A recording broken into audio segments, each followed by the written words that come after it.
The suppression of the use of marijuana and of the forces lurking behind it are the most important jobs this department is now engaged in. In 1930, the records on marijuana in the Washington office of the Narcotics Division scarcely filled a small folder like this. Today, they fill cabinets. Welcome, ladies and gentlemen, Coloradians and everyone that's smart enough to listen from the outside. One of the most amazing plants we've ever discovered. The pot party, the trippers, the grasshoppers, the hip ones, all gathered in secrecy and flying high as a kite. Wheaties! I got weed pots! Welcome back, ladies and gentlemen, to another episode of Stoned Appetit with your host. As always, it's me, Kip, and sadly, we're across the computer yet again for different reasons, but I got CB. CB, how are you, Big Bear? Man, I'm doing great. I loved being in the studio there for a brief second, but due to little technical difficulties, we're now back via screen. That's true. And you know what? We shine no matter the situation. You know, we've got good episodes, both virtually and in person. So we'll just have to wait till we get Eve and you and I back in studio to really find our groove. And for the rest of August, every week, we will have a different festival we will be talking about as we hit the home stretch of Colorado summers. By God, has it been a bear. We've got another week of 100-degree weathers, which means I'm keeping my happy ass inside until I can't stand it any longer. Chris, let's do 2 quick ad reads and let's hit the ground running. We've got a lot to talk about. Our friends have won awards across the country. We have warnings for those that are partiers in the community. We'll do a little best things we ate and funniest bits from the weekend with a little bit of preview of what's to come for the week ahead. You want to do the first ad or you want me to do the first ad? I'll take the first ad. And our first ad is to our friends over at PINE MELON, the local farmers market to your door kind of situation. I mean, what can we not say that is awesome about PINE MELON? First of all, if it's your first time, use promo code STONED and you get $60 off your first order. Other than that, they literally bring farmers market to your door. They work with local Colorado producers and farmers to bring fresh produce at an incredible price. And the best of all is you never even have to leave your house. So like when I was sick this past week, I needed to make a meal, but I didn't want to go to the grocery store, fired in a PINE MELON order, and it literally got to my door within 2 hours. So I had everything I needed to make a delicious and healthy meal and get me back on the up and up after being sick. So if you want local produce, if you want to support a local Colorado business, shop PINE MELON. Chris, not only was that a fucking perfect ad read, but it was a legitimate testimony as well. Obviously, we've used the, it's hot as ball sack outside. Why don't you just avoid getting in the car and putting your kids and going to the grocery? But I've been sick. That's genius. And that's true as can be. You can get free groceries using our promo code STONE. You can support local by shopping with 200 plus vendors. And they deliver it in your door in 2 hours. You can't beat that with a stick. Fuck yeah, CB. I love to hear that. My ad read is not going to be as great, but it'll be an equal testimonial. It's from our friends over at Seed Money Consulting. Seed Money Consulting is based right here in Denver, Colorado. They're not just the team you want to call for tax season. They're the folks you want operating on your ones and twos so that you can focus on what you do best all year round. They work with small to medium-sized businesses from the hospitality industry, the food and beverage community, the cannabis companies. They work with everybody, no matter what industry you work in. Hell, you may be an accountant yourself, but you like to have somebody else handle your books while you handle everybody else's. Seed Money Consulting is here for you. Give them a quick Google search. Reach out to Shahab, Sam, and the fam over at Seed Money. Tell them we sent you. Let them know what you may need. My recommendation is use the term CFO in a box. It's easy to use. They can handle your payroll. They can handle all the bells and whistles. Reach out to Seed Money Consulting, and they'll make sure that your finances are good throughout the year, not just in April. So shout out to our friends.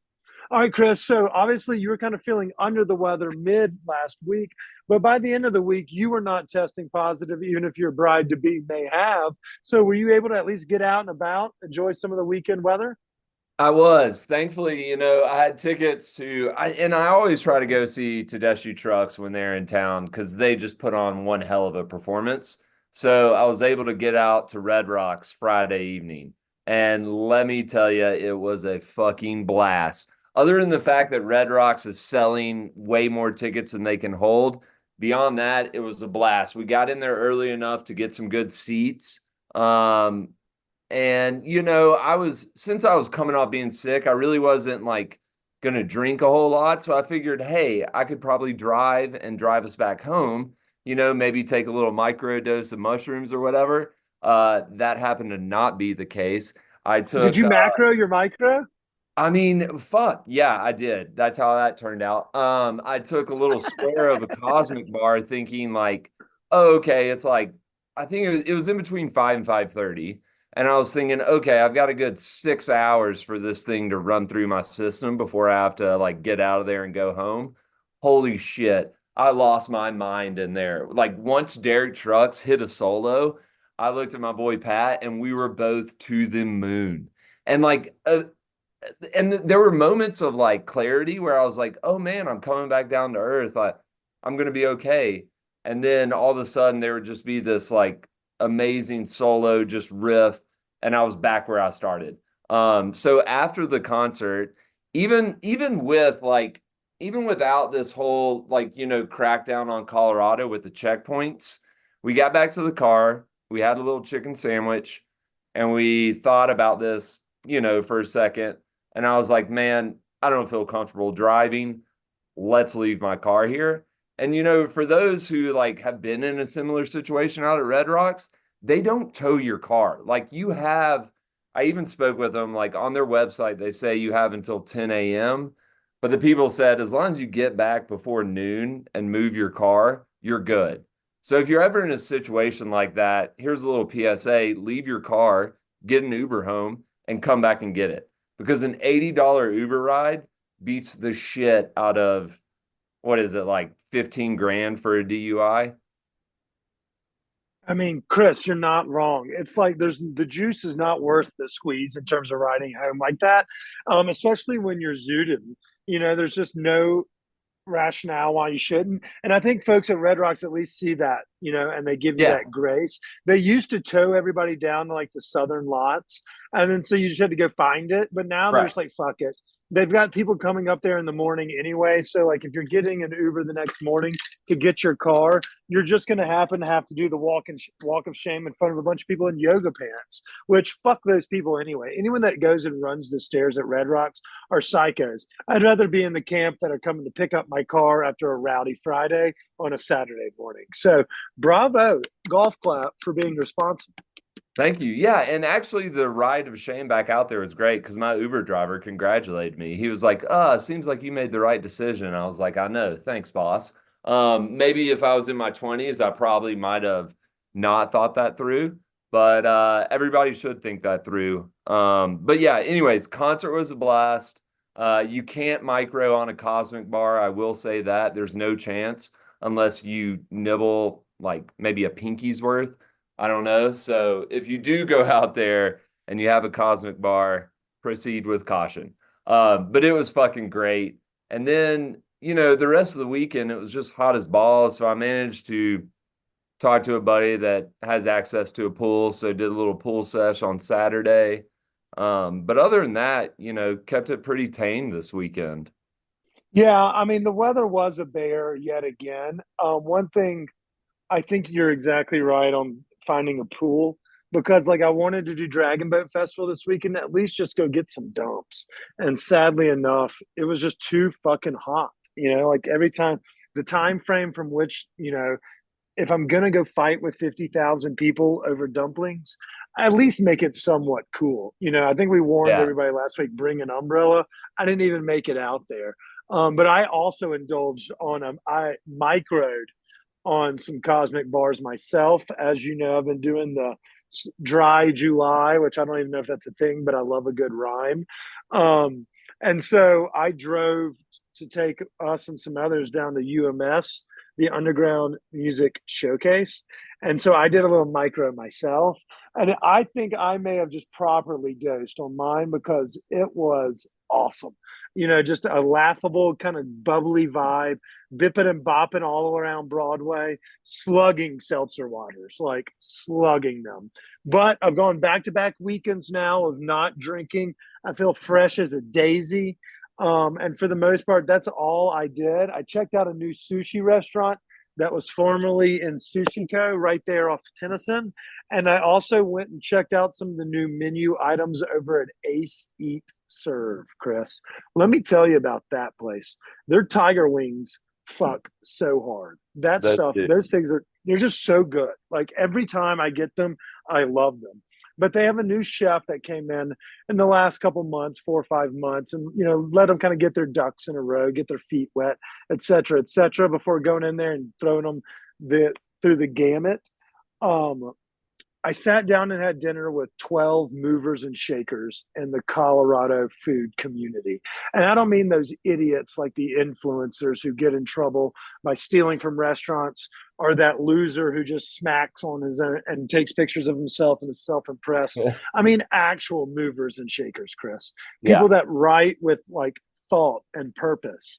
Folks that get to know the chefs behind the cuisine, which is very rare these days. I know we try our best at doing it, but sometimes fall short of that goal as well. But speaking with some of those folks that have their fingers on the pulse, the folks that travel the world and know and have tasted experiences from around not only the country but the world, and then just picking their brain and chatting about the future of Denver's food scene, how we can abstain from supporting people that are doing things for the wrong reasons, and maybe occasionally we threw a couple barbs at chefs that in the community that we think are fucking slapdicks. But at the same time, I got to learn a wealth of knowledge. I got a couple tips on how to conduct ourselves in a more professional manner. I was mainly asking more than being told, just so how could we be better at what we're trying to accomplish? Meanwhile, I was eating these Tom Kha XLBs and yell things like, fuck yeah, oh. And so I looked like a child while enjoying this meal with professionals. So I'm not sure if we'll get invited back, but Chris, I would have fucking boof these fucking Tom Kha dumplings. They're so delicious. I literally could have eaten 30 of them. I'd put them in every hole. They're so goddamn good. And then we obviously had the pecan duck, which has been a regular on the Ace Eat Serve menu. And me and your boy Curtis played a little ping pong as well. So we got to have some fun in the process. Hell yeah. And you know what? Like, I enjoyed hearing that from you because like that's what those events are all about when they have the right people there. Just learning from everybody else in the community who's been involved in this space for, longer and just as long as we have. So it's nice that like we're always trying to pick up knowledge and bits and pieces and better understand how we can support the community and engage with the community the right way, which is far more than what some of these people out here try to do. No, I agree wholeheartedly. And the people we were sitting with are like folks that actually know how to write, know how to speak ethically and fluently about what is on a plate, as well as, they take tips from folks like Jonathan Gold, they go about it the right way. It's the anti-influencer group of people that I was dining with. And I really enjoyed getting to learn a little bit more about how we should conduct ourselves to provide just to be better. How can we be better? And if we're not all striving to be better day by day, then what are we even doing here? That reminded me. I still use words like food that fuck, and I would have sex with this. And so I'm sure I got some weird looks, but at the same time, how can we not do it? Yeah, you gotta stick true to yourself. And that reminded me, I finally got back on the beat and checked out a food truck over the weekend, and I'll just say one thing. I had a LA dog, which I've never had, but it was fucking tasty. It was a solid dog. Do you know about the LA like Dodger dog type thing? What is the LA dog? Like I know what the Sonoma or the Sonora dog. I know yeah, the Chicago I guess dog, a Coney dog. What's the LA one where they just beat the you LA up outside dog the stadium? it's just a nice like beef all beef dog that's wrapped in bacon and then like grilled kind of on the flat top, and it fucks. It was I really think good. that's a Sonora dog. I think they're trying to. That's stolen valor. The LA dog is also the Sonora dog. Maybe so. I don't know. Huh. I'll have to do some research on this. But How yeah, was it though? I You was know I thinking love it a was good the LA glizzy. dog. You know I love a good glizzy. Did it slap? It did. And the food truck that I visited, they use buns from Aspen Baking Company.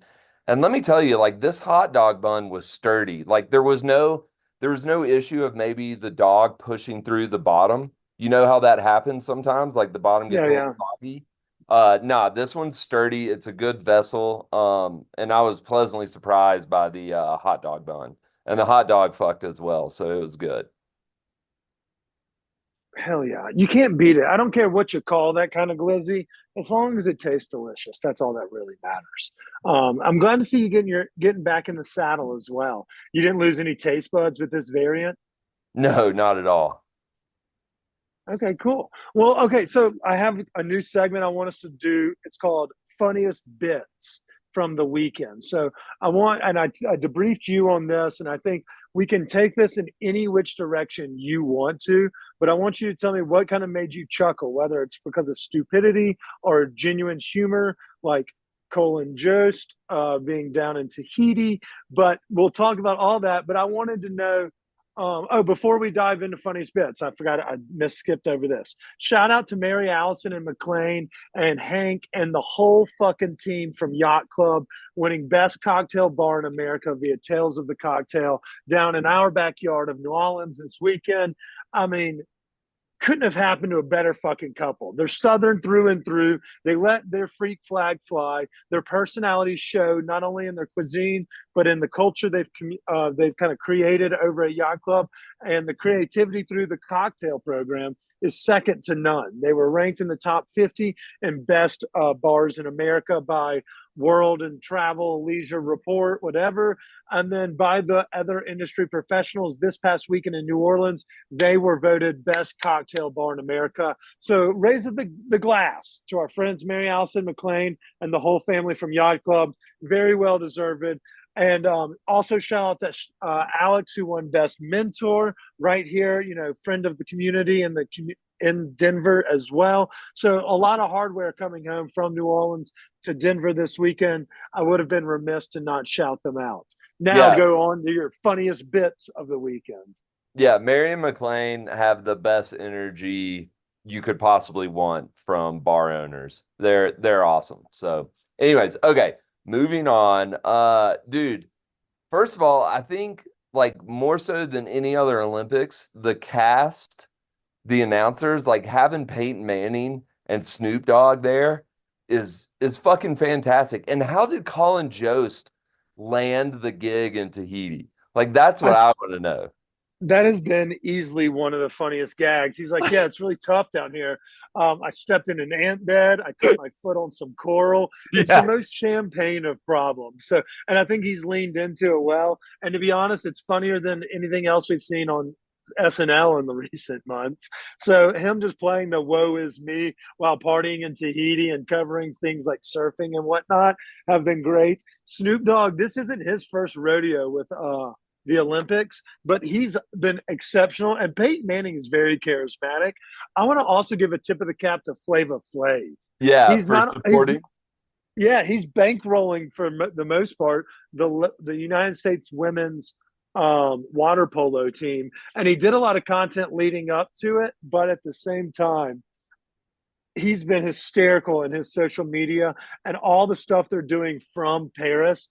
It's knee slappingly great. I couldn't agree more. Great. Dude. Oh, go ahead. No, I'll just say great coverage by them having like a little bit more fun with it. Like make it enjoyable. Don't make it only serious. Like, yes, we love, Al Michaels and Bob Costas and all those cats, but letting Snoop be like, oh shit, look at that. Like his recap of badminton was hysterical. Also, I think it helps the fact that like Olympics aren't in some country where like, it's like Russia or something where you got to be careful. Like this seems like a time just where people can enjoy. They don't have to worry about what they say or do things like that. So I think it's making it a little bit more fun experience.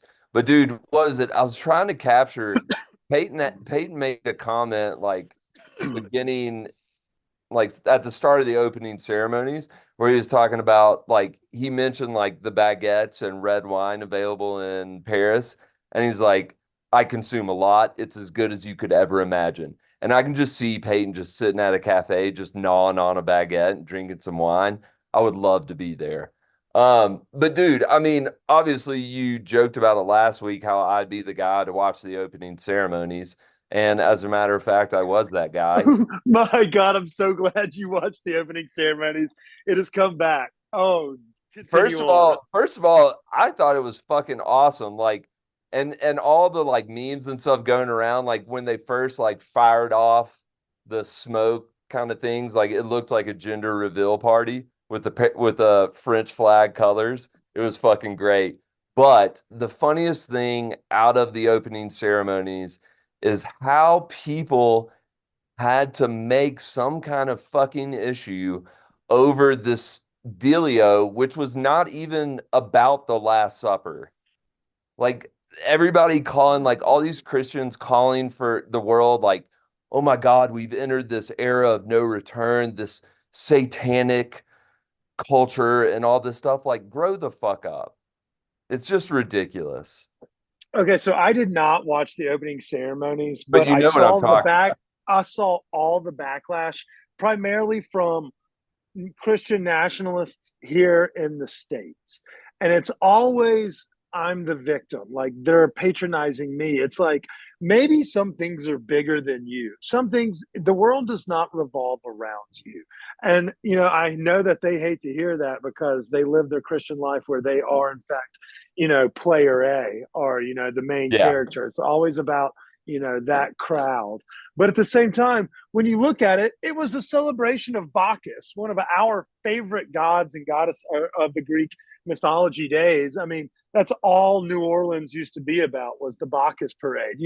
He's the god of celebration, festival, drinking, and life, and prosperity, and other promiscuity and things of that nature. But that's who the blue man was in the front, and then all these people. It reenacts like a Greek art. And it's just hysterical to see all of these people up in arms as if, oh, it's the very much the world is out to get us. And it's like, no, they're Yeah. not. You're just playing victim because you're a fucking weirdo. And so that was a funny faux outrage because they don't mind, calling Trump Jesus or anything along those lines. Right. As long as it fits their narrative. They're like, oh no, this is a satanic ritual or this is the issue that we have. But meanwhile, they'll parade it around like he is the next disciple. And it was just wild. I mean, like from satanic culture and stuff to just pushing pedophiles, like grow up. Like the world is made up of a diverse range of people. And that's what they were highlighting. They were showing all the uniqueness that is humanity and like just grow up and accept it. We're all different. And I thought the opening ceremonies was freaking great. And also what's crazy is when they like obviously they were bringing in all the country and like delegates on the boats and stuff. I can't like there's some countries that are in the Olympics that I've never heard of. Like it's so funny. Like there's some places you just like never really hear of until the Olympics. Maybe that's a good thing. I don't know. But it's like there's like 4 people from so and so country. I saw that part. Like there was a boat where there was like 3 people on the boat from I can't remember the country. It started with a K, and they had like their flag. I was like, what is that flag? And then their Twitter page like blew up. They were like, if you're not cheering for our 3 athletes this weekend, then fuck you, or something like that. Like they were saying it in jest. Like if we're not your second favorite country, it was the Republic of Kiribati. And it said, if you aren't all rooting for our 3 athletes, we're boycotting the next Olympics and just sending a frigate bird. And it just made me laugh. And I was like, hell yeah. So this random ass country now has 52,000 followers on Twitter and 3 folks competing in God knows what sport. I hope it's something like trampoline, but at the Dude, same time. before we get into like what the gymnastics things that our guest shared with us, what have been the most fun events you've watched? Okay, so I love when we're competitive. So like watching things that we're competitive in is great because I get like invested. Like even this morning, watching the men's teams finals as we ended up going for bronze. But like watching them do things that I don't even know anything about. Like, oh, that difficulty was at least a 9.0 and it's only like an 8.3. And I was like, fuck, we didn't get enough points. So I love when we're very, very competitive. But as I kind of alluded to last week, like I'm currently watching handball between Slovenia and Croatia in the second quarter or second half. It's contentious. And I'm wondering why we don't play more handball in this country.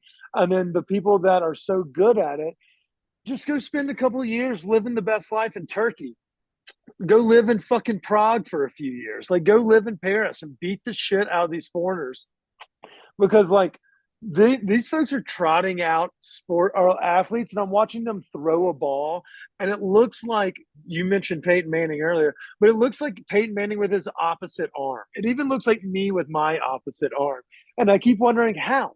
I mean, did I just miss the window? Because obviously, I'm never going to be competitive in any sport in my life, but at the same time, it's hysterical watching these things that are foreign sports to us. Also, shout out to Island Mohar. She is one of our women's 7v7 rugby sevens players. She clapped back at somebody that was being a prick and ignorant on the internet.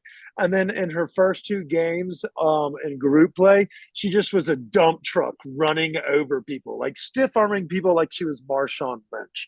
It was fucking awesome. So watching rugby sevens has been enjoyable. And then I love beach volleyball. With my lanky physique and my very low vertical, it was a sport that I wasn't too terribly bad at, both in intramurals in Colorado and playing back in Denver or back in Starkville, just on the backyard courts. I love beach volleyball. So watching folks dig, set, and spike, and you can find me doing it at number 38 this week. I'm going to be there all week watching. I love beach volleyball. Yeah, but could you imagine just being like you and one other person covering that much ground? Like, there's not a chance in hell. That is. I would have had to have crazy. stopped smoking when I started at 14. Like I could not have been a smoker of anything and been that sport. But my calf definition would have been like that of Phil Mickelson. I would have looked like a Greek god, like Nike or whoever the fast one was. Yeah, and it's crazy. There's some dude, I forget his name, on the US men's team that was like a former NBA basketball player. Chase Budinger, hell yeah. Yeah, he's fucking killing it. I think they won their match today. They beat they beat those frogs like in straight sets. It was awesome. Yeah, and I love watching like the individual swimming races, but the relays, like where you have, like when it's like just it's really country against country.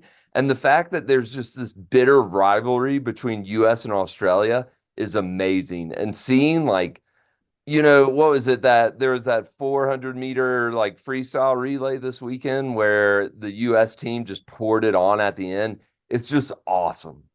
It really is. And, like we haven't been as lethal in the pool as we have been in years past, which is disappointing. Ledecky went home with a bronze in the 100, getting torched.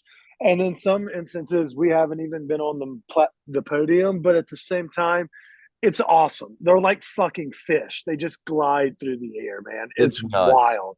It's wild. Well, when we asked last week on the podcast for folks, like what sport would we be good at if everyday like things, and you said farting or relieving yourself of gas. I can't remember exactly what poetic phrase you used. And I use things like, flatulent.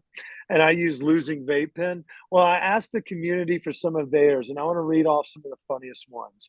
Resting bitch face was possibly the funniest one. I cackled at laughing. Someone wrote hitting snooze, which I thought was really cheeky. I think that's a really great one, especially if you have a partner or you're one of those people that struggle getting up in the morning. We had multiple chefs say eating tacos, which makes me want to get a bunch of fucking chefs together and see how many tacos they could all put down. Maybe we do it for a good cause. Day drinking was a great one. Someone said quoting movies, and I was like, ooh, that's one that we can give them a run for their money. And then my favorite one was masturbating while using my own tears as lubrication, which I thought really hit home for our single community out there. I stand with you. Um, I thought those were really cheeky. Someone also said using an entire chapstick without losing it. And I just think that person really deserves a gold medal because that really is a fucking bitch. That's a very difficult process. They clearly have one of those little chapstick holders that goes on your keychain or something. That's the only way you cannot lose one. Because if you're just throwing that in your pocket, it's going to be like your vape pen situation. You're going to lose it. Every single time, every single time. And then my funniest bit from last weekend, Chris, in addition to talking and recapping Olympic shit, let me tell you a little bit about the UMS. By the way, it's grown like a weed in years past. Like the bars around the area have really done a great job of making everyone feel welcome. If you're not a regular dive bar, visitor or Baker neighborhood person, the lines are efficient. They move quickly, both getting into the venues, getting your bags checked, getting into bars, getting a drink. And while I was sober and I was the DD, so it wasn't as difficult of a process for me, I thought UMS did a great job. One thing I noticed, and this may be a sign of we're getting older, was my funniest bits were I've never seen so many people that definitely cut their own hair in my life. From people that do like the short bangs that go right there at the top of your hairline to the amount of mullets. Chris, you would have thought Billy Ray Cyrus was the headliner this weekend with as many mullets as I saw. There were mullets that went down to people's ass cracks. There was gender fluid mullets. There were mullets with color. There were mullets with curls. There were mullets that probably came out of people's bush. It was fucking everywhere. It is the haircut of 2024. It was probably the haircut of 2023. And then people in Denver just figured it out this year, similar to the rest of the fashion world, how we're always a couple years behind. But Jesus Christ, they were everywhere. Like everybody had the Kentucky waterfall. It was business in the front, big old party in the back, big old party. They probably had lines in the back. I mean, goodness gracious. But the music was awesome. We ran into Blaine from Adobo, grabbed a snack from them. I mean, UMS was hilarious. Great. The people watching was second to fucking none because all the bands are a little bit different than, the Tedeschi Trucks or the jam band world that we kind of regularly associate with. But man, it was a fucking blast. Shout out to, Sigourney is the name of a band that we caught that was really badass. We saw the Beach Fossils, which is a rather big band that's actually out of New York, but they headlined one night.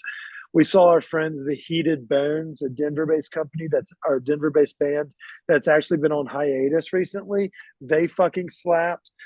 So this is my PSA. If you like a good mullet, if you like a good dive bar, if you like supporting local artists, go find some local music to check out. South Broadway is a vibe this weekend. It was such a good time going and just listen to music that not necessarily is our cup of tea, but you can still tap your foot to it. So we had a blast doing that. And so that was my funniest bits was the haircut and style from the UMS. But the Underground Music Showcase was exceptional. I had a blast despite the fact that it was hotter than goddamn Texas on that cement. If they moved that to spring or to autumn, I wouldn't be mad. I would not be mad. Like throw that bitch in October. Shoot, I'd go down there instead of watching football one weekend, Yeah. Yeah. Speaking of awesome. speaking of 100-degree days and hot as shit weather, we've got them on our horizon again. So let's talk a little bit about what's on the week ahead before we get out of here, Chris. We've got a kick-ass guest joining us for recording on Wednesday. We're going to be doing some seltzer reviews as that will be August 1st and I will be coming out of Dry July. And we'll be also talking about upcoming food festivals and booze festivals. But what do you have on the docket ahead? Do you have any tips for people for the 100-degree days that are in our future? I mean, if you're lucky enough to know somebody that has access to a pool, obviously hit those sources up. But if Yeah. not, maybe consider like, I'm not sure. You might need to do some research on this, but Buena Vista is not that far and you can go rafting down there. And I think that's I've done it before in the past, and I know they have rafting up I-70 and stuff, but I think that's one of the better places to go. And I you can, you wake up early, like just get up around like 5 a.m. or something, ride down there, get a little rafting session in, and then, enjoy the day down there, and then you can come back. And that way you're beating the heat and it's fun. No, I couldn't agree more. BV, I think we talked about it a couple of weeks ago in the last heat wave.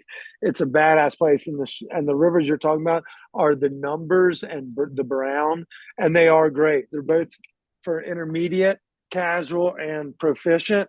You can get in, put out, appropriately. You can get folks that'll take you up there. Hell, if you need some help, I can refer you to a friend that's actually a raft guide in the area for the summer. But all the same, rafting is a great way to beat it. And if you don't want to drive that far, maybe you got kids or a family and they're not necessarily ready to be on the open waters, you could always just go to Golden, go to Hmm. Boulder. Those are two easy ways to escape the heat, get a little cold weather or get a little cold water, excuse me, and then get some quality snacking in beyond that. So that's not a Yeah, bad call. you know what pairs well with tubing and golden Drinking. and King of Wings. Oh, fuck yeah. Good call. Speaking of things that we're talking about doing this week, this Wednesday, they will be back at it with another Beat the Meat challenge at their Golden location for anybody looking for snipe burgers. But also, there's another competition going down this Wednesday that you and I will be competing in, and it's called the Cheese Pull Challenge. Our friends over at Mukja, I think you've covered them before. We've met them before. They're friends of ours. They serve up dank ass Korean cheese dogs. We're going to Table Brew House to see if we can beat Chef Penelope and Chef Knockers in a cheese pool competition. So what will entail? It starts at 6 p.m. So we'll go after we record. But one of us will bite just the tip just to see how it feels, and the other one's going to drag it to the other side of the room, and whomever has the longest pull will win. And we'll do a fun little side bet, maybe something for charity. I haven't figured that out yet. But Penelope and Knockers were saying they were the best, and somebody asked us Yeah. if we would come compete. So it's time to put our money where our mouth is and go fuck around with our friends. So that's how I'm going to also beat the heat. And don't forget, number 38 all week long. From if you want to reenact your glory days of beach volleyball, I'm going to be out there dig set and spiking. But they have lunch specials at $12 for sandwich, side, a salad, and a soda. I think the triple S. So come down to number 38. I will be there literally all week. Maybe you hate what I say on the internet. Maybe you take umbrage with how I treat influencers in this town. Maybe you like something and you want to buy us a shot. Whatever it may be. If you need me, come find me at number 38. I'm not running from shit. If you need me, I'm here. That's where I'll be. And then I may try to get out of town this weekend. If not this weekend, then next weekend. I need a mountain escape, even if it's just for one night, just to get the fuck out of here, just to go decompress, do some drugs in the mountain, see Jesus, I and hear you. you know, Yeah, like that's a sad thing. I think this summer's just been jam-packed with a bunch of stuff. I haven't really been able to get like a camping thing in this weekend, like in any weekend, and I'd love to get up to the mountains to get some of that cool air. But I think I'm going to be stuck at home alone and caring for the dogs. no, and I think that's kind of what a lot of people are. It's like, fuck, we gotta work to make money. We need to make money to spend money. But True. at the same time, with dogs, it kind of becomes a little bit more difficult, especially with both of us having senior dogs. Because if you wanted to go hiking, it's a little harder with a dog. If you wanted to go Yeah. rafting, it's a little harder with a dog. But there are a lot of pet friendly hotels. So if you were like trying to glamp a little bit more than camp, that is a feasible option. But you're exactly right. Like it's just not necessarily easy. Yeah. And then to find a free time when you can do it either by yourself or with friends, it just becomes a little bit more difficult because as you get older, everyone's schedules are different. So but at least we got up to Aspen once this summer, right, Chris? For no camping involved, but No a big camping time involved, but Wagyu and caviar as far as the eye could see. Yeah, shout out to our friends over at Food and Wine and Baldsco. We miss y'all and we can't wait to party with y'all whenever the next time is. Before we get out of here, if y'all are looking for something to do during the midweek, there is a fermentation and film session for those that like to do home cooking. If you're looking to know more about pickling, if you're looking to learn more about fermentation, there's a fermentation film session going down on 8/1, courtesy of It Est Hospitality. They have 2 Michelin stars, 2 green stars. They know they're a zero waste restaurant group, meaning across all platforms. They share, whether it's mulch or fucking leftover carrot tops. They're going to teach folks how to be a little bit more smart and ethical with their food waste. So if you're looking for something to do, if you want to come out and join us on Thursday, I'm going to go because I've been pickling my balls off this summer, but I would like to learn a little bit more about making my own gochujang sauce, my own srirachas. I would love to be able to make a kimchi, things like that. I would like to have that in my repertoire, even if I'm not going to do it regularly or ever actually utilize those services for anything other than lazily cooking in my kitchen in my underwear. I would still like to do it. So if you want to know more about it, you can get tickets, go to It Est Hospitality's website or go to their social media pages, all of which will have the avenues or the streams for you to buy tickets. I think it's like $20. Nice. Yeah. But I think that pretty much wraps it all up for at least until Thursday. We're getting drunk on the podcast Thursday. Get ready. Heard. Yeah, it's going to be a challenge. It's going to be really hard after 2 weeks of not. So TBD. I think that pretty much wraps it up. Eve, hopefully we didn't go too long on our editing. But until next episode, y'all stay high, stay hungry. Watch the Olympics.